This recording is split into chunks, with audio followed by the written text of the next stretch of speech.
gamit, wala ko shop nga tarong, dili siya ingon nga kanang close gid siya, oven gid siya. Pero makita na ko katong mga shop, mga tanlier nga kanang kumpleto sila gamit, mingaw sila. Paano hitabo?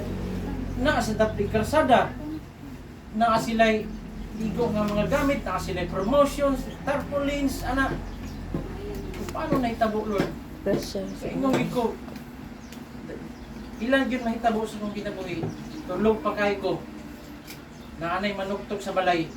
Muhatag na ang kwarta, go down. Asa ka mingita, anak. Tulog pa ka, gipukaw na ka sa grasya sa Ginoo. Amen. Ingon ana mga anak sa Ginoo. Ang mga anak sa Ginoo dili nagugod-gugod sa panalangin. Dapat Amen. ikaw ang ginagugod sa panalangin. Amen. Sa may mong baton, start to plan. Una imong sarili, start to plan. Start na. Bible said very clear. Kung sa imong gitanong, kung sa imong pag-aaningon. Amen. Na kay gitanong na kung kay aningon. Amen ba taliha? Amen. Production lang to ka. But I pray nga kanang hinay-hinay siya nga mahimong realidad sa itong kinabuhi. Karon na ako, dili siya instant ha. Wala gi instant igsuon ang tanan mo agi gyud og proseso. Nahay listingan gyud ang imong pagtuo. Amen. Amen. Magampo ta karon nga kaponon. No, salamat kayo sa lain na pod niya opportunity and privilege nga maka-serve sa dugtong. Is og mga principles and idea pabalik-balik yun siya. Madunggan na nimo and then for the next phase madunggan na sa nimo. Simply because wala may makasabot kung kasalang. Kani pagpaminaw nimo pagkasunod adlaw na malinta na nimo, mo importante kayo balik-balik kun siya hantod nga mahimo siyang realidad sa atong kinabuhi. Amen no? Isa sa atong ginabalik-balik na yun is kiningatig yung this is not about to promote a religion. Amen no? Wala ni religion nga promotion because Christianity it is about a relationship between you and Jesus Christ. Relasyon na sa isoon. And isa sa mga ato na natunan is ang matuod nga pagsimba sa ganito, nagsimba sa espiritu sa kamatuoran. Naana siya diya sa John chapter 4 verse 24. And very similar Romans 12:1 ingon siya diha, offer your body as a living sacrifice, and that's the true worship. Mao kana ang tinuod nga pag dili na tong wato ka sa niya. Mao na dito itawagon og tinuod nga pagsimba dili. Daan na nagsulti si Lord. Ang tinuod nga pagsimba nagsimba sa espiritu sa kamatuoran. Linaw og klaro kayo isuon. Mao na say pagkahindot. Nagtigom ta not because of religion. Nagtigom ta because we have a relationship sa atong buhay nga Dios. And it's because relationship dapat it should be moving and progressing. Kay ana man ang relasyon ni no dili kana kung maguyab sa may nakatisting ng uyab-uyab dito sa batan ng wala pa man ni. Malay na to, bata kabalo.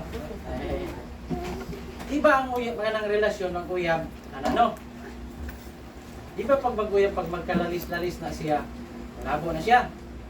Tanan din siya, ay, kumusta naman mo ni Tuan? Ay, kami, wala naman mi. Ano naman? Wala naman siya nag-word. So meaning, relationship dapat it's about progressing and moving. Dili siya pundo. Kaya relationship man siya. Una, ang relasyon maundang, kaya nga no, wala na siya nag-word. Wala nga, move on na kung dili na mag-word. Amen o? Ang mga bata na may sagin mo na sila sagin. Labi na kagaroon nga kanang lasina no? Masun sagin na to ha? Ito na iklarohon. Dili napita. Masun sagin na to. Amen. Atong topic, short lang. 15 to 25 minutes. And progressing, growing, and maturing Christian. Tamang-tamang gusto magitaan pa. Sa may gusto ka ng tubo ka, mag-mature ka sa pagpangalaga. Tamang-tamang. Blessing is from the word progress. Yan ang progress gini ka ng sinso ba? Growing means tubo ka. Wala ka nagpabilin sa asa ka nga damit. Dili ka stagnant kay naga little by little sa imong pagpangalagin sa Ginoo. Wala man sa imong direct. So ana, nabay capsule nga imong para ma-mature ng tawla no. So ana, little by little siya. Isa sa mga examples kanang bata. Tanawon nimo ng bata pag anak gid anak asa to si Skyler anara. Kaning bata ani dili pa ni siya pwede buhian nimo. Sa numbers 1 sign nga kailangan nimo siya atiman no tungod kay dili pa niya kaya. Nga mutindog manggaling pero maglisod yun siya tanawan ninyo so yun kayo. Pag ang mga signs nga kanang mutubo na siya, hinay-hinay na siya nga mag-mature. The number 1 sign, timailan is, hindi na kayo ni mo siya kinahanglan nga i-oversee. Pareha ko ni Lucas, ako nagpatinig yung lisunggan ni Lucas. Kung trabaho ko sa church, manghilabot mo na siya, kanang mahumanan ako yung trabahoon. Sinaw na kayo. Magkuha na siya pato, i-anak-anak na niya sa mga sakinan. Di pero pwede nga palipat-lipat ka kay imagine ni mo, duha ka portahan niya magasgas, ang presyo na 7,000 kaayo na. Madami mo na, parting kuya. Ngunana siya, ang idea is kailangan nimo siya i-oversee at imanong nimo siya tungkol kay bata siya, dili pa niya ibol. But later on, hinahinay na siya tubo, mo transition na siya, kabalo na siya muungit, parang ni Lucas, kabalo na siya mag-CR, karon si Lucas nasa 5 years old. Mag-CR siya na lang isa, mula ko siya, kabalo na kumpain ng company. Wala na siya. Yan, ayo, pinag-CR ikan church. Daga na siya, basta kalibangon ng ayo. Makita na sa mga trabati, nagdagan-dagan. Ibundak na bagyo ng portahan ni Sulod. Ano siya? Pero makita ni mo, nga, ikan sa una nga, timanunong guguson, karon pwede na nimo siya buhian. Because, nagkahinay-hinay na siya, tubo ang iyang panabot, ang iyang bukog nagalikon, nagadugang siya, ang iyang panguna-una, naghinay-hinay na siya sa church. Anak, ingon anak sa dapat ang Kristohanon, dili lang ka dapat magpabilin sa asa kang level. Dapat mutubo ka, hindi mo sarili dapat mutubo ko. Amen. Naganabunturan siya pa. Kupare na ko kay Ninong Manidwin. Iyang pangalan si Emmanuel Kupanyero. Istorya na ko iyang mama kay atong ko silang balay, siya nga dong. Kani si Iman dong bata pa ni dong nga size anyos dong. Naninda man kog bulak og kandila sa mintilyo dong. Nabi bata ah. Kabalo bisis kanison. Pag naay mo palit og bulak og kandila, siyempre ang kandila di man nagtutan na ibilin na rito. Ang bulak bago pang butang, sundo na niya kuha. Ma, balik ni para dagang niya tutang baligya. Sorry sa example na ko, I'm not saying ka nang sundrugan ang mga idea, but gusto na kong i-highlights is at his very young age, na siya panguna-una ngayon alam nga lisod ba yung ginikanan na kasabot siya kung kailangan niya mutabang siyang mama. Dato kay minteryo dito sa Monte Vista. Pagkatalo bagong kay ulag ito na mabutang niya tindahan. Ito kay ang mama na konsensya na ayaw na lang doon ko'y magkabaan taan dong. Makita ni mo nga at his very young age na siya idea. Pero naasa yung uban 30 anyos na magpabuhi lang niya po 50 na naragyan po si mama. No, dili siya naay nagamature at early age, naay nagamature at late age siya, naagyoy wala ko nagamature tigulang na lang. So wala siya. Wala kang no specific nga edad na makaingon ka nga nag-mature na ang tao. Una, wa po'y kapso baligya. Ay, tublita sana no, dapat sana na baligya na ba nga. Kainom ka lang isa kapan, mature na ka, dungaga na po rin mo, mature ka, marwa yun. So, hindi siya ingon ana igsuon.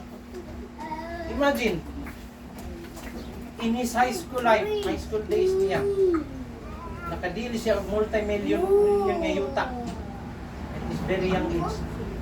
He earned more than his teacher. Tinood lang. Naka-commission siya dako kayo. Tungod na sa ihang tinguha ba? Grabe gyud ang ihang kuan nga lisod gyud ang kinabuhi. Sabot gid siya. Dili ko magsalig sa kong mama. Kailangan ako mutindog yun. Ang high school life niya nakadil na siya yuta. Kinsa man na sa inyo nakadil na ang multi-million kantidad. Ang uban sa tuwa wala pa nang pero siya grabe. Eh karon, naa pa man siya sa komunal ron. Si Iman is kailangan ni Abing anak siya, bana sa anak ni Kagawad, nakaldakal.